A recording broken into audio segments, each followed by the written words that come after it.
Oke, Assalamualaikum warahmatullahi wabarakatuh. Shalom Om Swastiastu, Namo Buddhaya, salam kebajikan.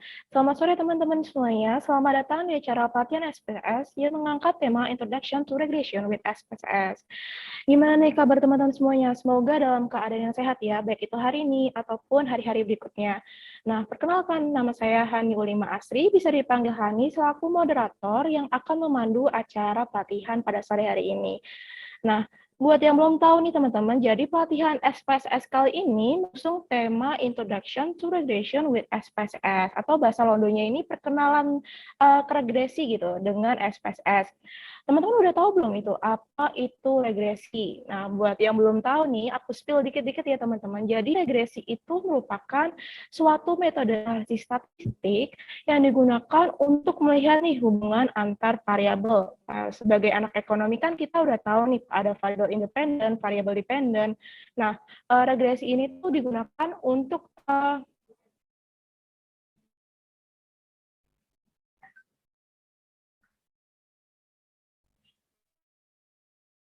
regresi ini tuh digunakan untuk melihat hubungan antara variabel-variabel tersebut. Nah, kemudian jika pada saat teman-teman saat penyampaian materi ini ada yang ketinggalan nih teman-teman, bisa banget untuk raise hand, kemudian langsung bertanya nih dengan pemateri kita, atau yang buat yang malu-malu bisa langsung komen di kolom chat ya teman-teman. Terus masalah link presensi nih, nanti di tengah menjelang berakhirnya acara, link presensi dan evaluasi akan dibagikan. Jangan lupa ya teman-teman untuk mengisi, karena jika nggak mengisi presensi dan evaluasi, teman-teman nggak akan dapat sertifikat nih, kan sayang banget ya. Kemudian, buat teman-teman yang kaum harus nonton berulang-ulang biar paham, teman-teman bisa banget buat nonton kembali pelatihan ini di channel YouTube-nya UPK, yaitu UPK Tutor. Nah, di channel tersebut juga ada video pelatihan-pelatihan nih yang telah diadakan oleh UPK sebelumnya, yang tentunya bermanfaat bagi teman-teman. Jangan lupa untuk subscribe juga ya teman-teman. Kemudian, jika teman-teman juga nggak mau ketinggalan informasi pelatihan berikutnya, atau bahkan informasi sertifikasi nih, misalnya informasi sertifikasi Office yang kemarin, bisa banget untuk langsung follow Instagram UPK, yaitu @upkfpb. Dan aku juga mau ingetin kepada teman-teman nih yang belum ganti namanya di Zoom. Bisa banget buat diganti peserta underscore nama teman-teman, kemudian underscore instansi. Misalnya peserta underscore Arik underscore Undip. Oke deh, udah cukup kali ya promosi kita hari ini. Kita langsung panggil aja nih pemateri kita yang kece banget. Ada Kak Novi. Halo Kak Novi.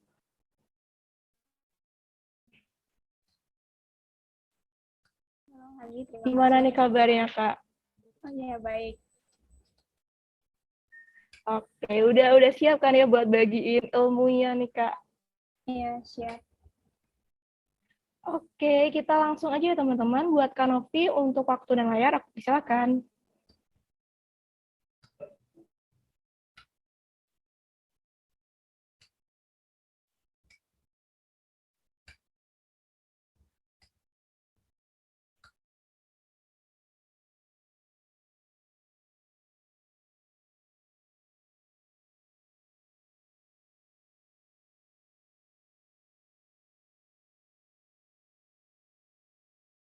Oke, baik. Sebelum mulai masuk ke analisis regresinya, izin share untuk PPT dulu ya.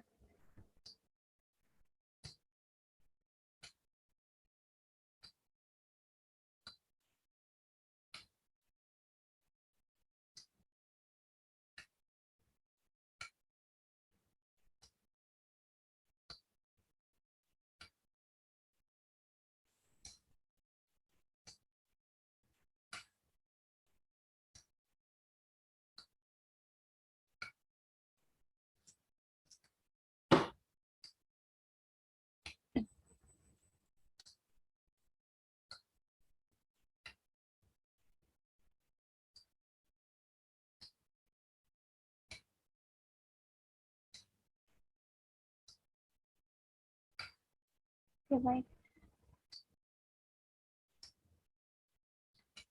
Nah, sebelumnya di sini akan dijelaskan dulu regresi itu apa. Regresi itu merupakan suatu metode analisis yang digunakan untuk memperkirakan hubungan antara suatu variabel dependen atau variabel terikat dan satu variabel independen atau lebih. Analisis regresi ini juga digunakan untuk menilai kekuatan hubungan antara variabel dengan memperkirakan masa depan. Analisis regresi ini terdiri dari berbagai variasi. Ada banyak linear, linear majmuk, dan non-linear.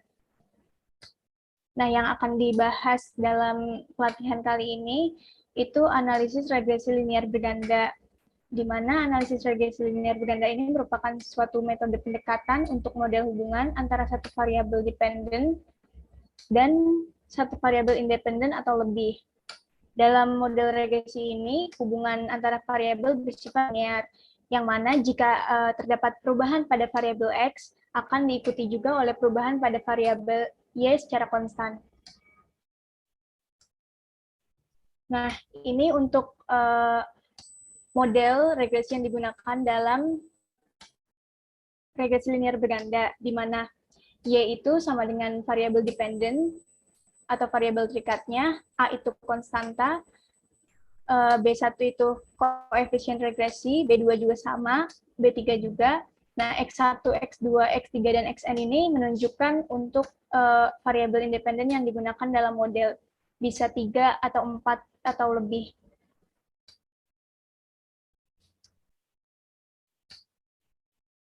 Dalam pelatihan kali ini, outline-nya dibagi jadi 5, di mana terdapat tahapan yang pertama yaitu persiapan data, yang kedua estimasi model regresi linear berganda, yang ketiga pengujian asumsi klasik, yang keempat uji kelayakan model, dan yang terakhir itu hasil interpretasi dari model regresi yang digunakan dalam pelatihan kali ini. Oke, udah. Sekarang kita masuk untuk coba jalanin melalui SPSS. Nanti datanya akan di-share oleh tim panitia di kolom chat Zoom meeting.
Untuk datanya mungkin bisa dikirim ke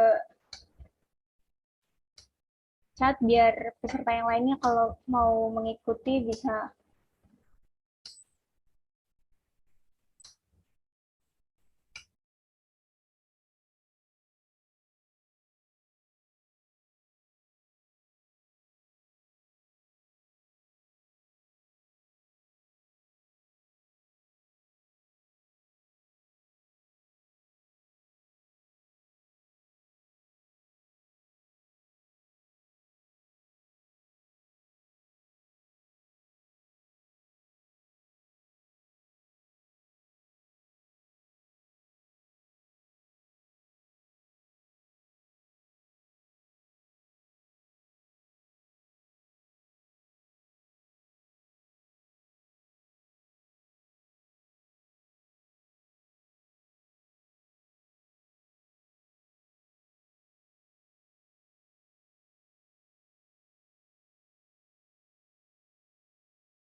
Oke, sembari nunggu di-share datanya, saya mulai ya.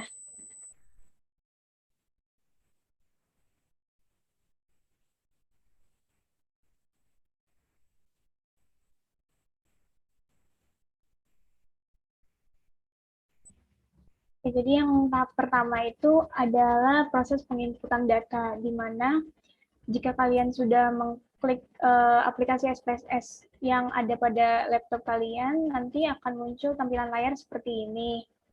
Nah, di sini itu kita bakal ngeklik bagian New Dataset. Terus klik OK.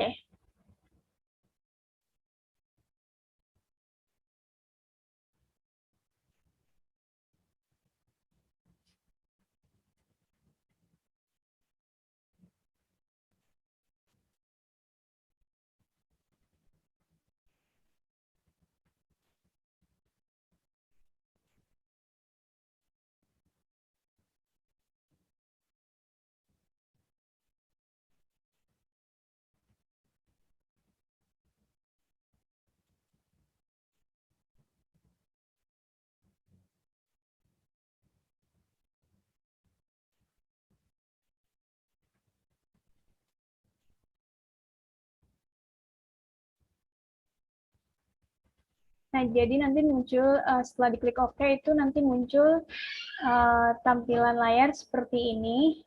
Di sini itu ada dua bagian, dilihat di sini ada data view dan variable view. Data view ini nanti yang akan menunjukkan data yang akan kalian input dari Microsoft Excel diinput ke dalam bagian sini. Sedangkan variable view itu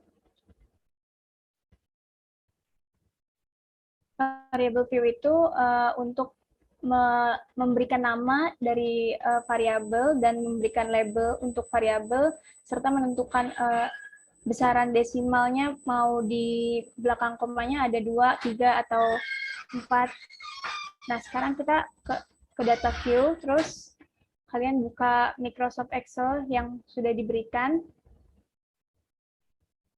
Terus klik di bagian sel C3.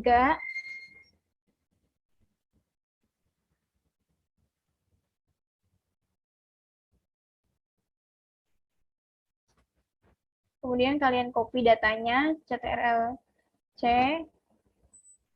masukkan ke bagian yang data view di aplikasi SPSS ini.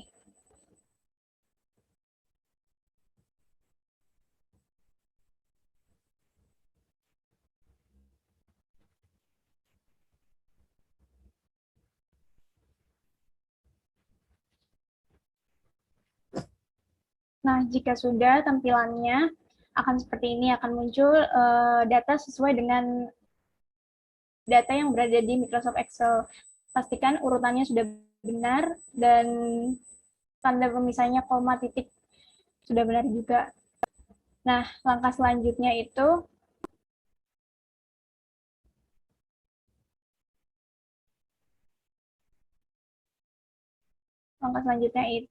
kita masuk ke bagian yang variable view.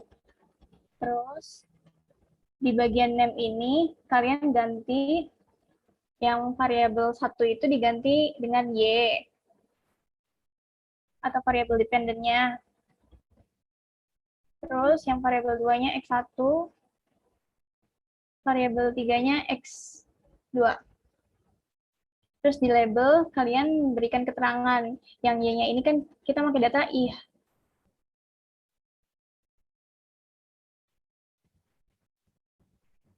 IHSG.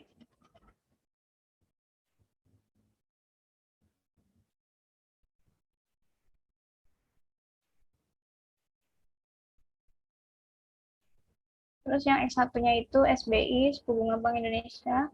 Terus yang X2-nya itu inflasi.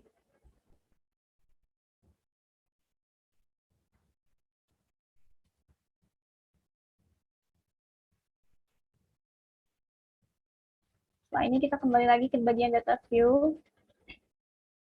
Yang bisa dilihat di sini di bagian atasnya sudah berubah Y, X1, dan X2.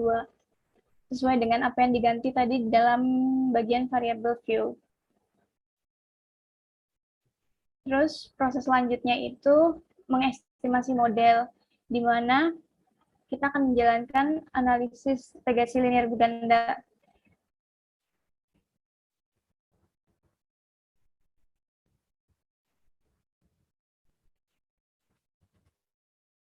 Kalian pilih menu analyze, terus regression, terus klik linear.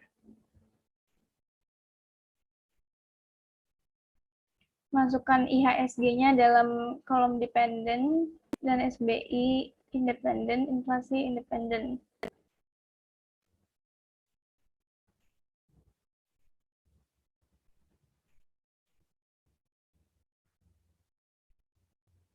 Terus klik OK.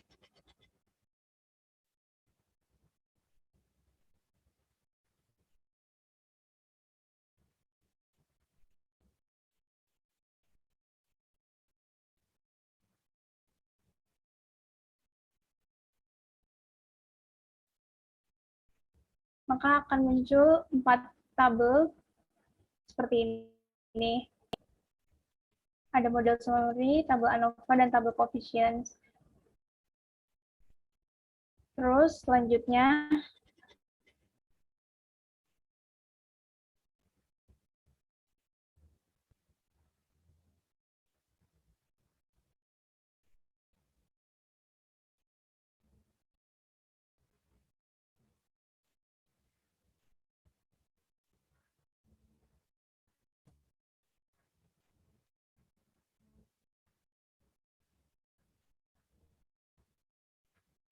kita coba interpretasikan hasil dari regresi yang telah dilakukan. Kan dari model yang digunakan dalam regresi adalah Y sama dengan A plus B1X1 plus B2X2 plus error.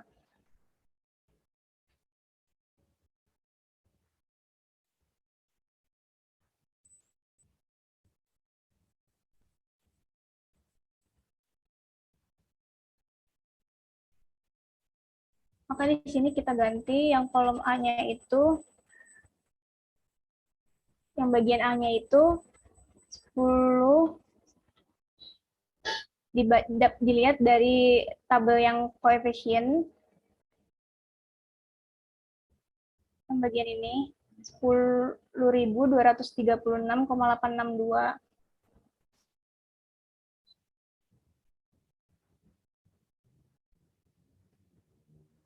Ditambah B1-nya kalian ganti dengan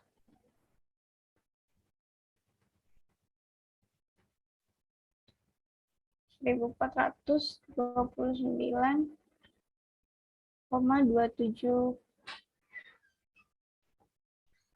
Tandanya berubah jadi minus. Yang B2-nya diganti dengan 558,750.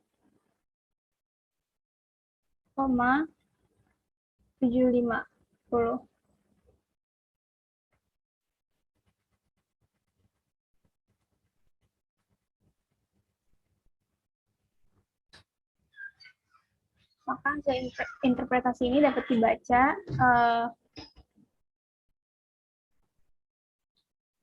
seperti ini. Jika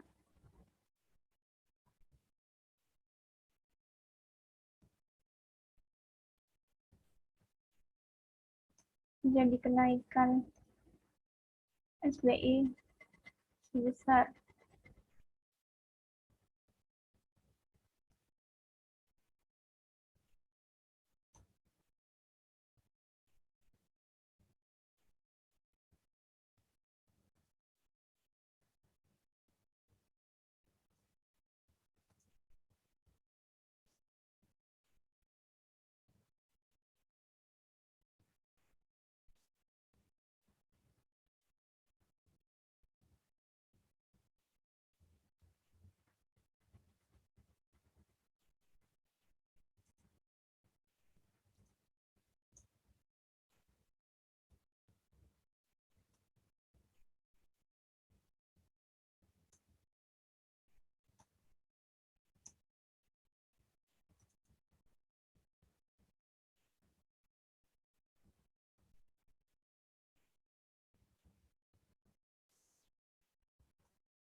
Ini hasil interpretasinya. Jadi, jika terjadi kenaikan SBI sebesar 1%, maka akan terjadi penurunan nilai IHSG sebesar 1.429,27 satuan. Bisa dilihat dari sini. Nah, terus yang B, jika terjadi kenaikan inflasi sebesar 1%, maka akan terjadi peningkatan nilai IHSG sebesar 558,750 satuan. Dilihat dari yang koefisien di variabel X2, di mana X2 itu menunjukkan inflasi. Terus interpretasi yang ketiga itu, jika SBI dan inflasi sama dengan 0, maka nilai IHSG sebesar 10.236,862. Dilihat dari nilai A-nya.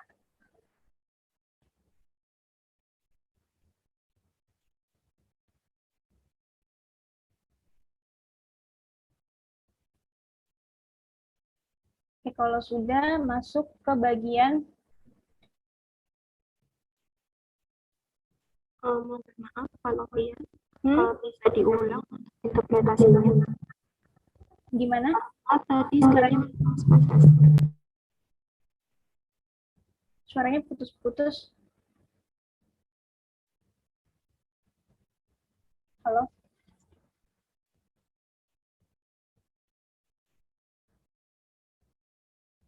Halo?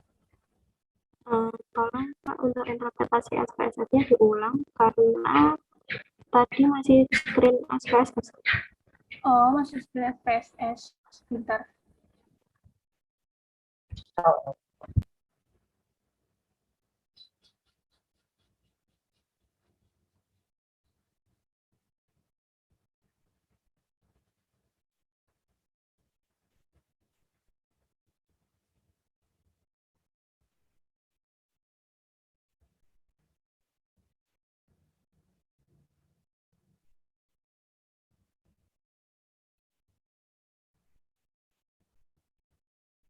Yang ini outputnya kelihatan.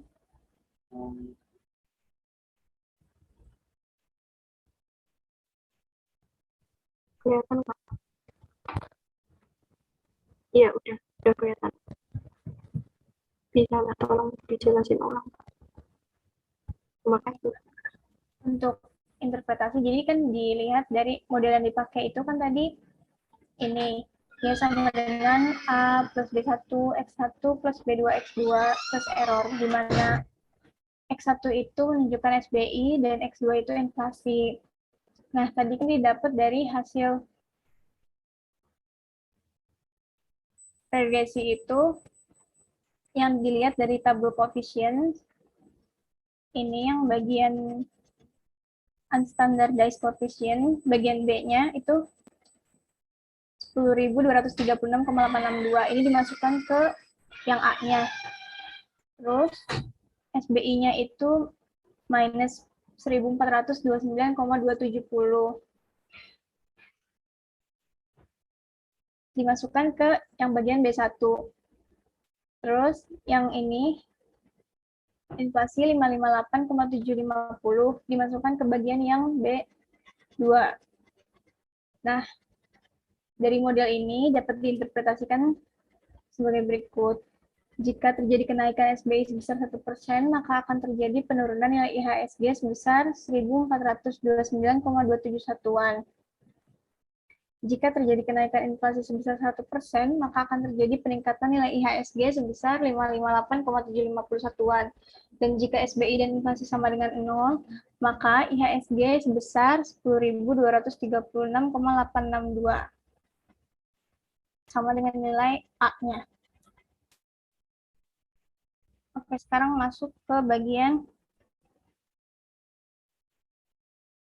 uji normalitas untuk mengecek apakah dari model regresi ini terdapat gejala normalitas.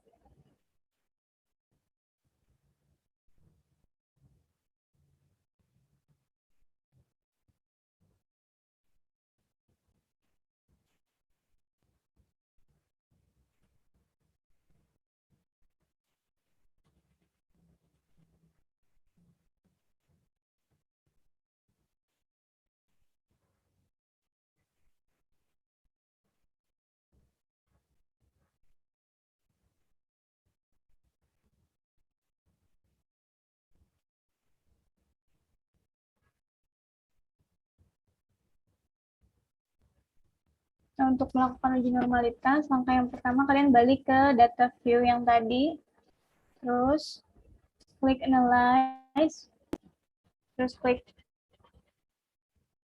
regression, terus linear, terus bagian di sini kalian klik save,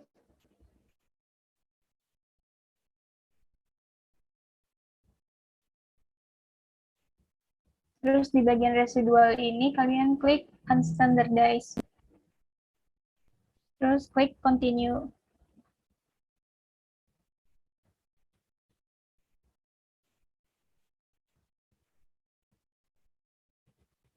Terus klik OK.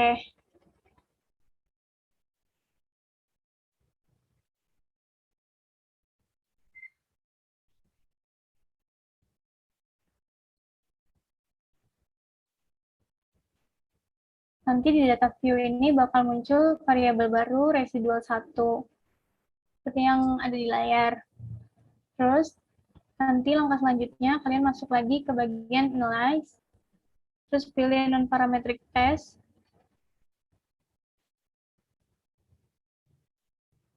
terus legacy dialogs, terus pilih yang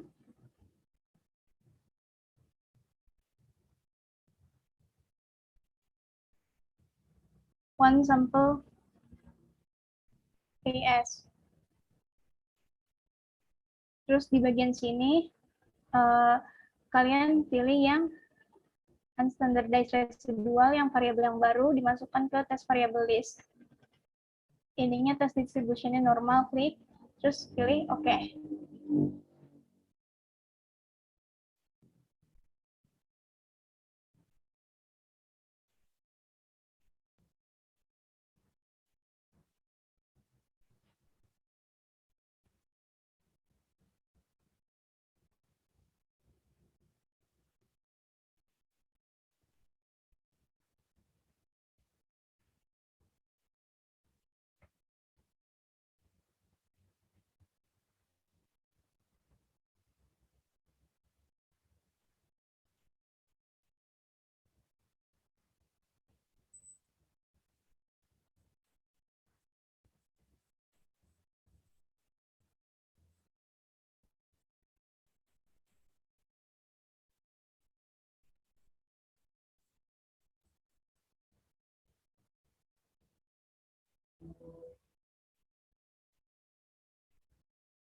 Nah,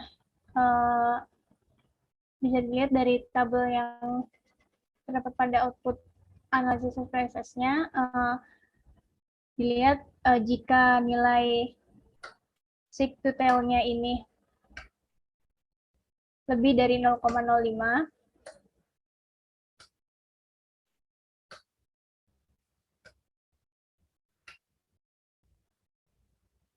ini di bagian sini,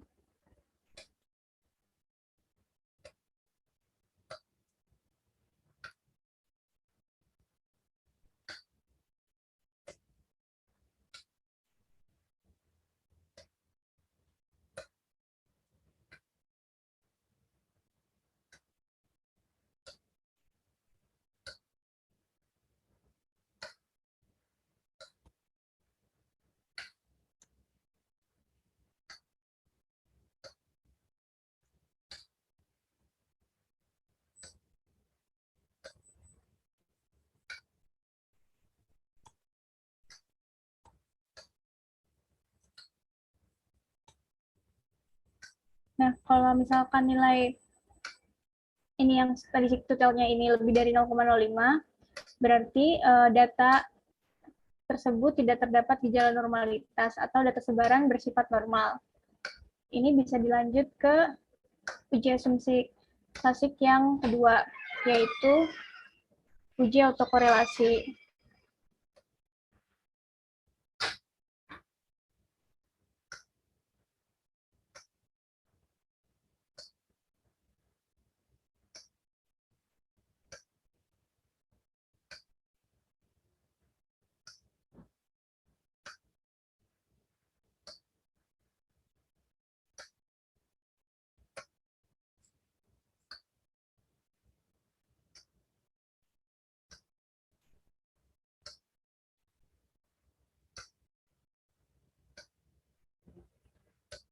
Untuk menjalankan uji autokorelasi ini, kalian bisa klik kembali lagi ke data view yang tadi, terus klik lagi bagian analyze, terus regression, terus linear. Di kolom ini set-nya yang tadi and standardization di uncheck, continue, terus klik ke bagian statistik Durbin Watson, terus klik continue, terus klik OK.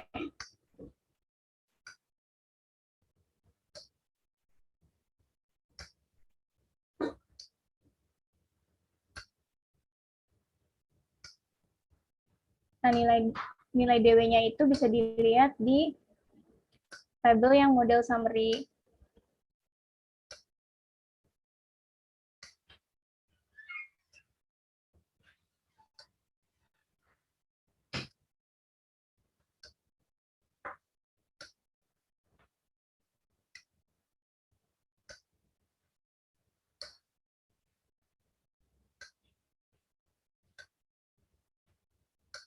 Nilai Durbin Watson-nya itu sebesar 0,836. Terus langkah selanjutnya itu melihat apakah nilai DW-nya ini terletak di antara DU sampai 4 min DU atau tidak. Untuk melihat apakah terdapat gejala autokorelasi dalam model regresi ini.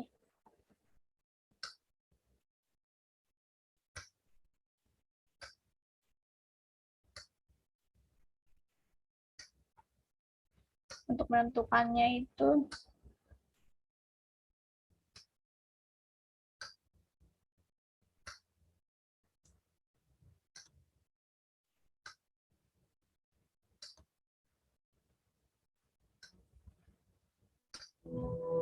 H ini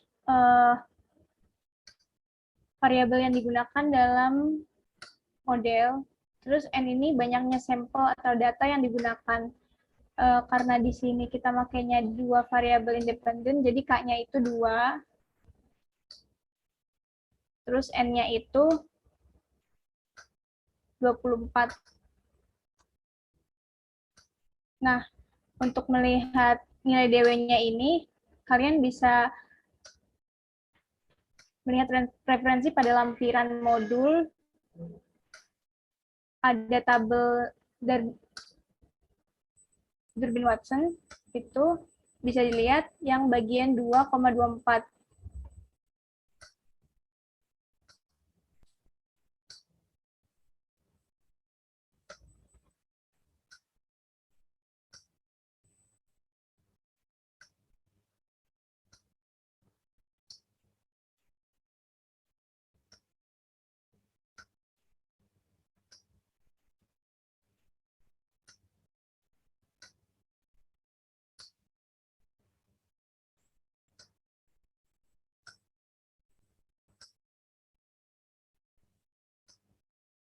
Nah, nilai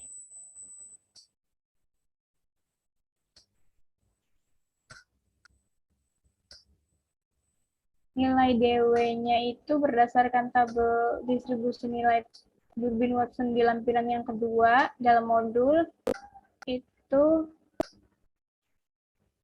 DL-nya sama dengan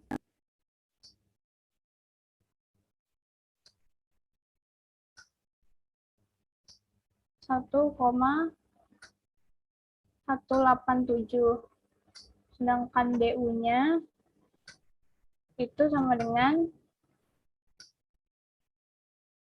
maaf ini 1,1878, DU-nya 1,5464.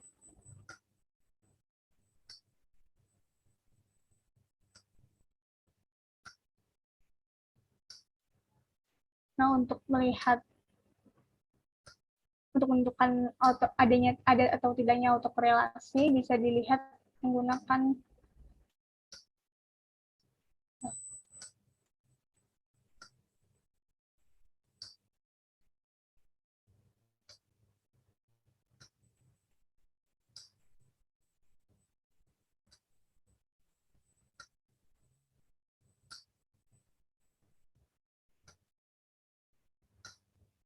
Bisa dilihat dari sini itu kan jika nilai DW-nya itu, nilai DW yang dihasilkan dalam output SPSS tadi itu terletak di antara 0 sampai dengan DL, itu terjadi autokorelasi positif. Sedangkan jika nilai DW-nya terletak di antara nilai DL dan DU, itu tidak dapat disimpulkan. Sementara jika nilai DW-nya itu terletak di antara DU dan sampai 4 min DU, maka model tidak terdapat autokorelasi. Nah, sementara jika nilai DW-nya itu terletak di antara 4 min DU sampai 4 min DL, tidak dapat disimpulkan. Nah, sementara jika nilai DW-nya itu terletak di antara 4 min DL sampai 4, maka terjadi autokorelasi negatif. Nah, di sini kita tadi udah dapat nilai DL, DU berdasarkan tabel Durbin-Watson yang ada di lampiran 2, itu kan 1,1878, DL 1,878.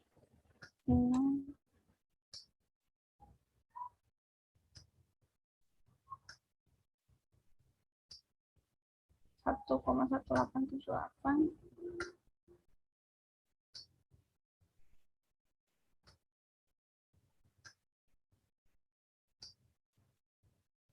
terus 1,6464 sini. Ini.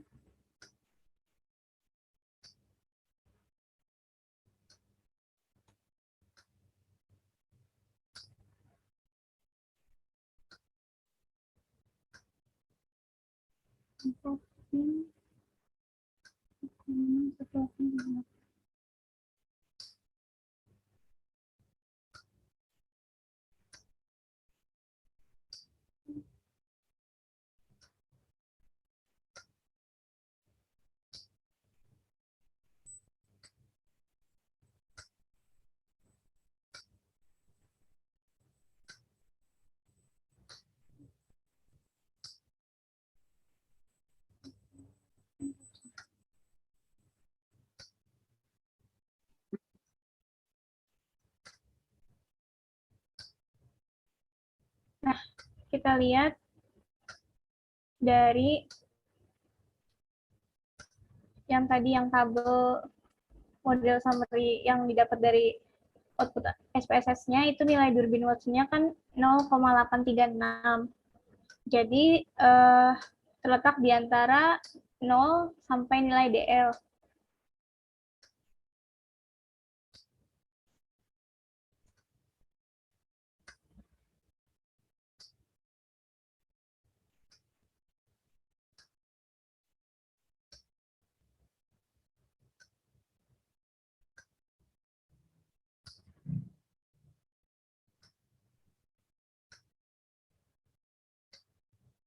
Maka dapat disimpulkan bahwa dalam model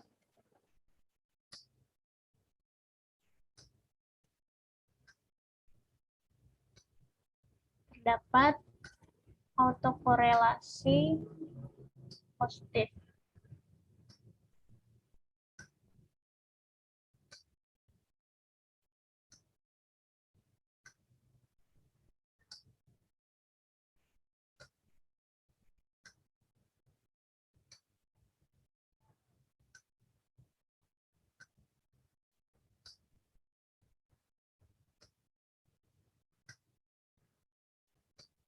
Nah, selanjutnya itu masuk ke dalam uji multikolinearitas.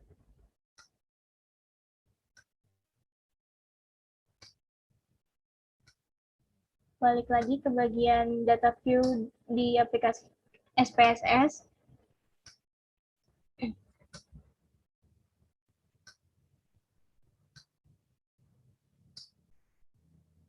Di mana langkahnya masih sama untuk melakukan multikolinearitas. Yang pertama yaitu klik analyze, terus klik regression, terus bagian linear,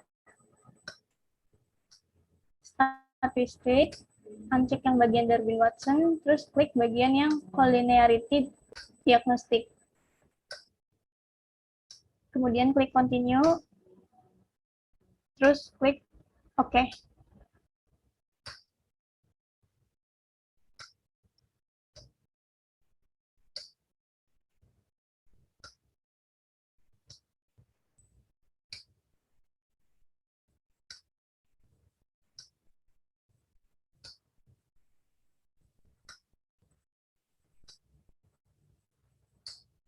Ini bisa dilihat dari tabel yang koefisiennya.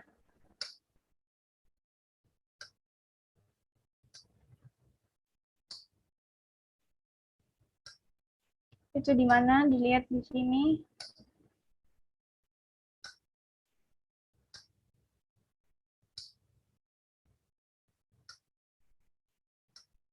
Di mana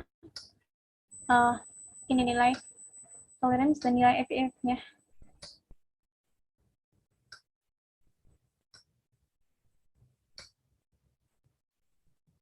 Di sini didapat bahwa nilai toleransinya itu lebih dari 0,100, di mana nilai toleransi untuk variabel SBI itu sebesar 0,342 sama dengan nilai toleransi yang variabel inflasi juga sebesar 0,342.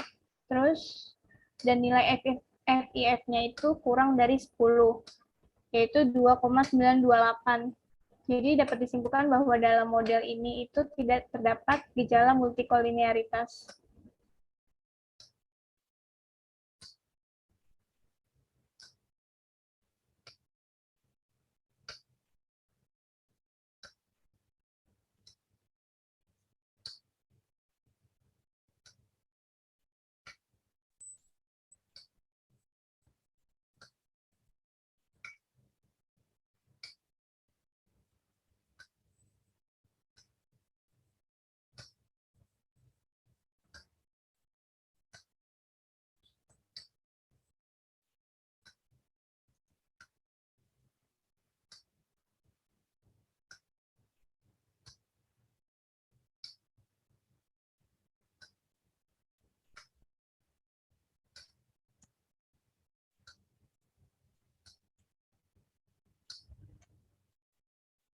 Maka dapat disimpulkan bahwa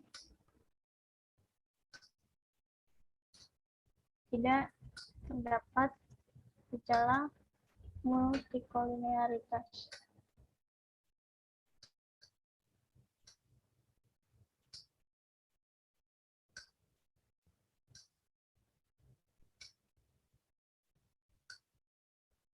Selanjutnya masuk ke bagian uji heteroskedastisitas.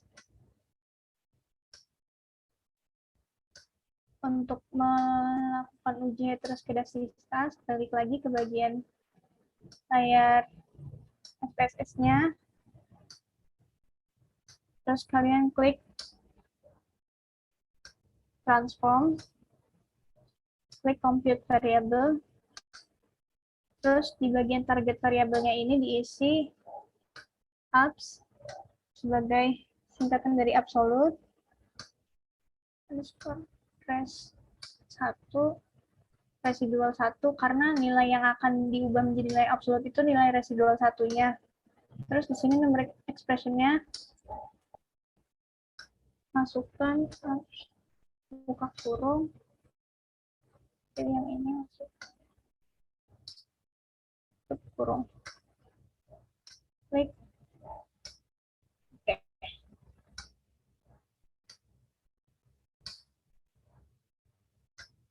Maka di layar, di bagian yang data view tadi itu akan muncul variabel baru di mana nilai residual satunya ini diubah menjadi nilai absolut, yaitu absolute res 1. Terus selanjutnya kalian jalankan regresi dengan menggunakan absolute res 1 ini sebagai variabel dependennya. Klik analyze, masuk lagi ke regression, terus klik linear, yang bagian statistik, linearnya di uncheck, continue, dependennya diganti dengan absolute residual 1,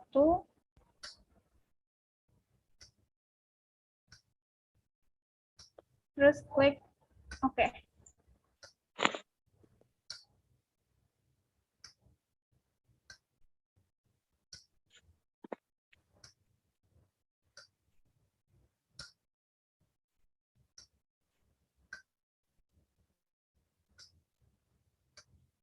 Nah, untuk melihat apakah ada atau tidaknya gejala heteroskedastisitas itu bisa dilihat dalam tabel yang coefficients.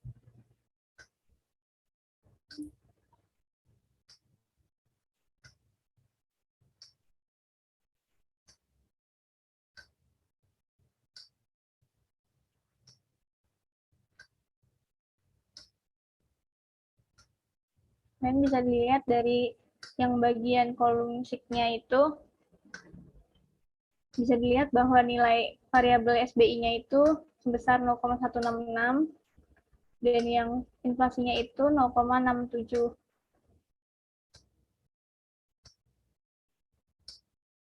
Di mana yang berarti nilai kedua dari variabel ini lebih besar daripada 0,05, yang berarti bahwa model ini tidak terdapat gejala heteroskedastisitas atau terbebas dari gejala heteroskedastisitas.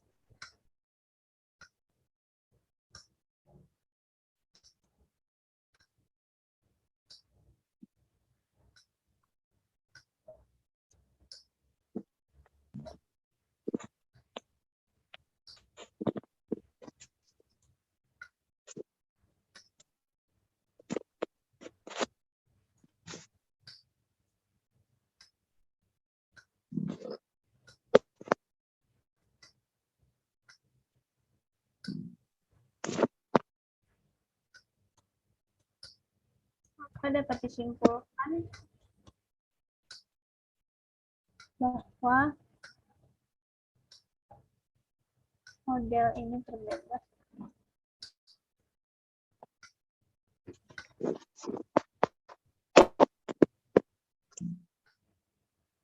Terbebas dari gejala heteroskedastisitas.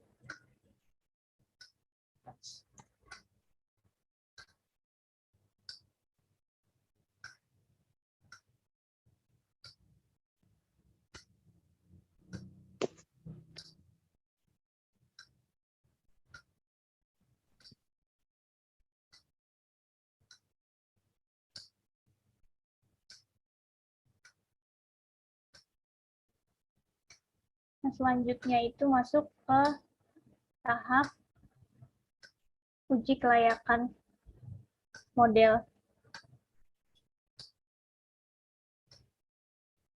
Di sini itu ada 3 uji, yaitu uji F, uji simultan, uji T, terus ada koefisien determinasi.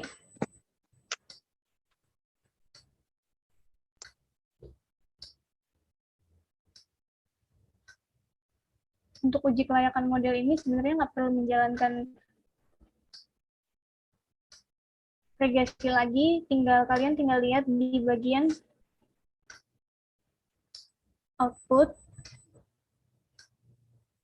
terus cek bagian yang regresi linear yang pertama, 4 tabel pertama. Nah ini, untuk koefisien determinasi itu, kalian bisa lihat di tabel model summary.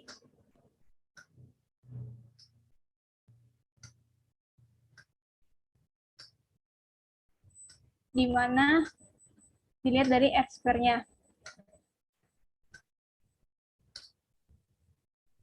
0,542. Untuk koefisien determinasi ini maka diinterpretasikan bahwa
Jadi R-square ini menunjukkan seberapa besar pengaruh dari variabel yang digunakan dalam model terhadap variabel terikat atau variabel dependent. Nah, di sini didapat nilai R-square-nya itu 0,542. Maka dapat diinterpretasikan sebagai berikut, bahwa nilai IHSG dapat dijelaskan sebesar 54,2% oleh SBI dan inflasi. SBI dan inflasi ini variabel yang digunakan dalam model. Terus sedangkan sisanya sebesar 45,8% dijelaskan oleh variabel lain yang tidak digunakan di luar model.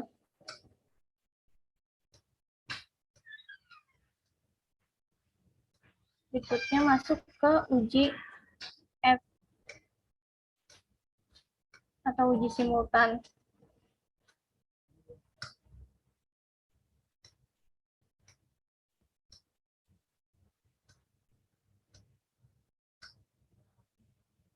Untuk uji F ini,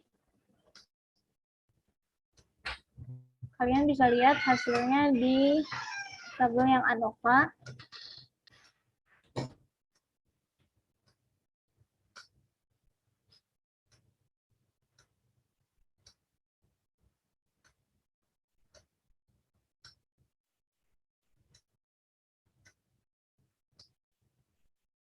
Ketentuannya itu jika nilai S IG-nya itu kurang dari 0,05, maka variabel independen berpengaruh secara simultan terhadap variabel dependen. Nah, dari output itu dilihat bahwa hasil nilai SIG-nya itu 0,00. Jadi bisa dipastikan bahwa variabel SBI dan inflasi berpengaruh secara simultan terhadap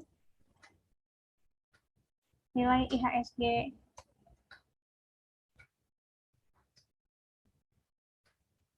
Karena nilai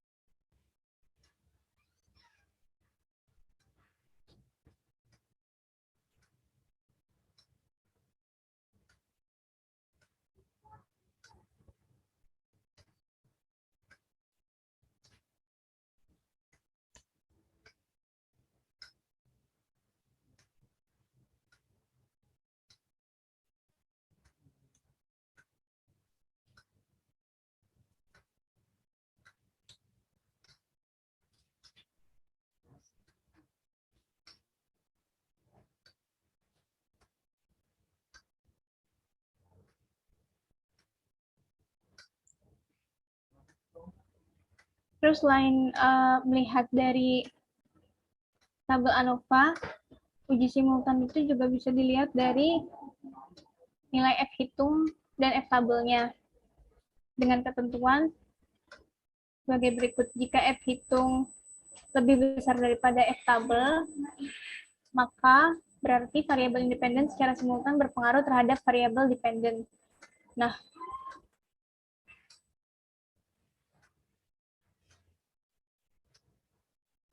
untuk menghitung F tabelnya itu digunakan rumus ini. K sama K 1,2 N minus K.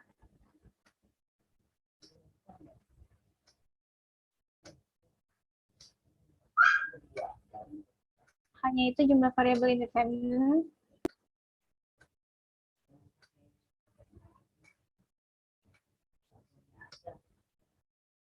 Jumlah variabel independennya itu 2.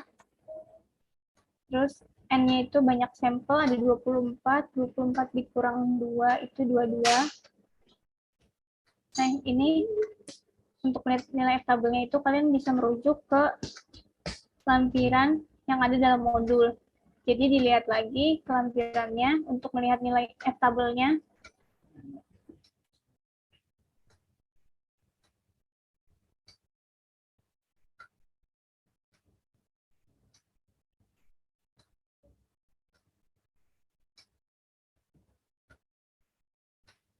didapat bahwa nilai F tabelnya itu sebesar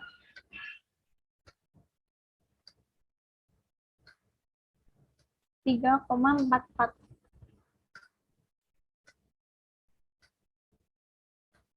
Nah, sementara F hitungnya itu kalian lihatnya di yang tabel ANOVA tadi di kolom F yang 12,431.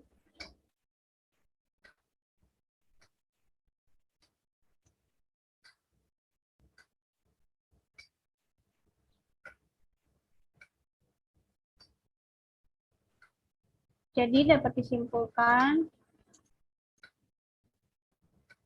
bahwa variabel SBI dan inflasi berpengaruh secara simultan terhadap IHSG dikarenakan nilai F tabel, nilai F hitung lebih besar dari nilai F tabelnya.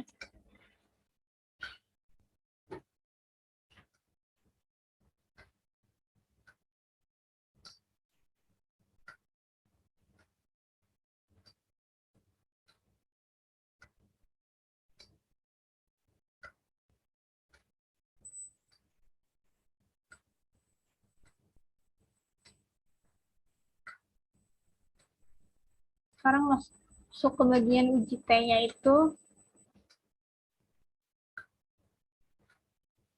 Sama kita lihat balik lagi ke bagian output SPSS, terus masuk di bagian yang tabel koefisien.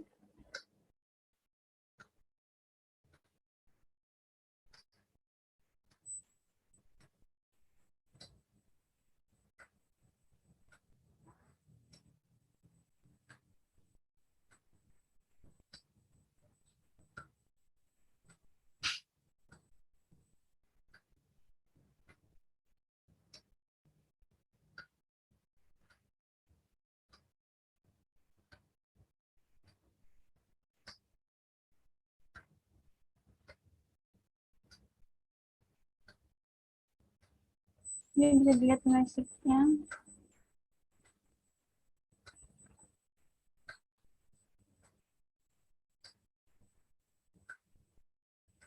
Untuk yang variabel SBI, nilai sigma kurang dari 0,05. Berarti dapat disimpulkan bahwa variabel SBI berpengaruh secara parsial terhadap IHSG. Sedangkan untuk variabel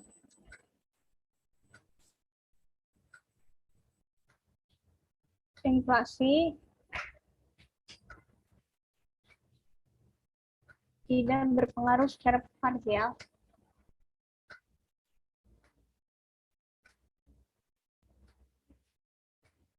Karena nilai sigma itu lebih besar daripada 0,05.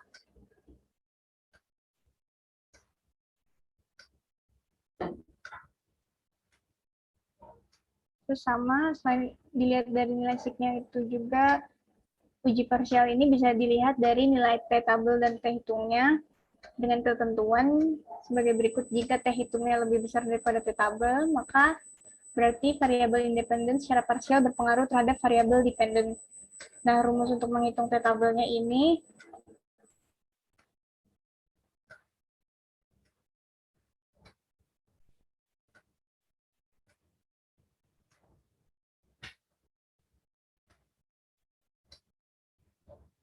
itu signifikansi dibagi 2. Signifikansi yang digunakan itu 0,05 dibagi 2 titik koma N24 dikurang 2 dikurang 1. 0,25 titik koma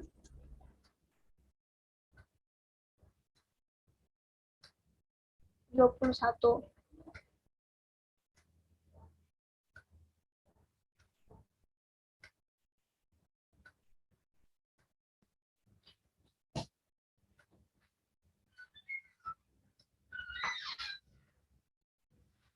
Nah, nilai T-tabelnya itu dilihat dari lampiran 4 yang ada dalam modul itu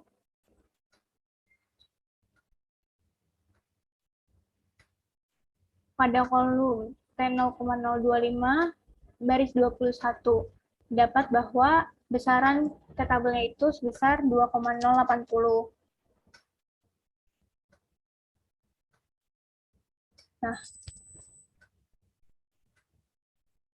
ketentuannya tadi kan itu lebih besar dari T-tabel. Variabel SBI hitungnya itu sebesar minus 4,178. Dan untuk inflasi itu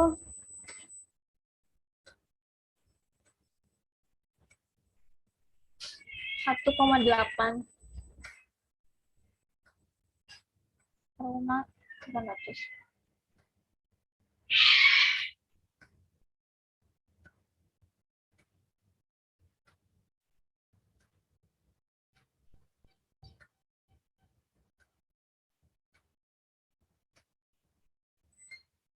Nah, untuk yang SBI ini disimpulkan bahwa variabel SBI berpengaruh secara parsial terhadap IHSG.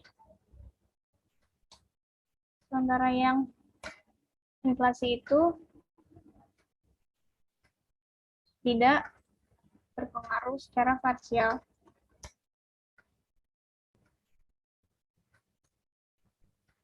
Ini yang variabel SBI itu kenapa tetap berpengaruh, padahal di sini minus, karena minus ini nggak menunjukkan besaran nilainya, tapi arah pengaruhnya. Jadi jika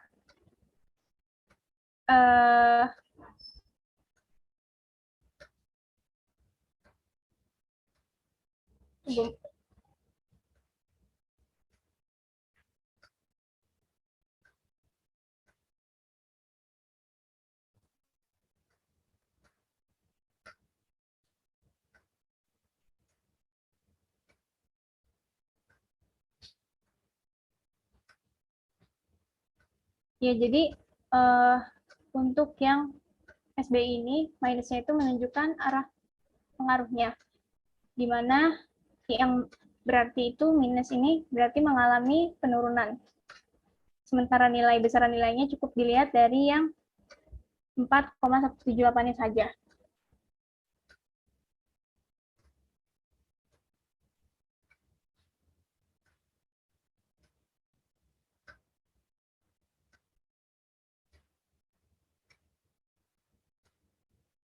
Sekian dari saya.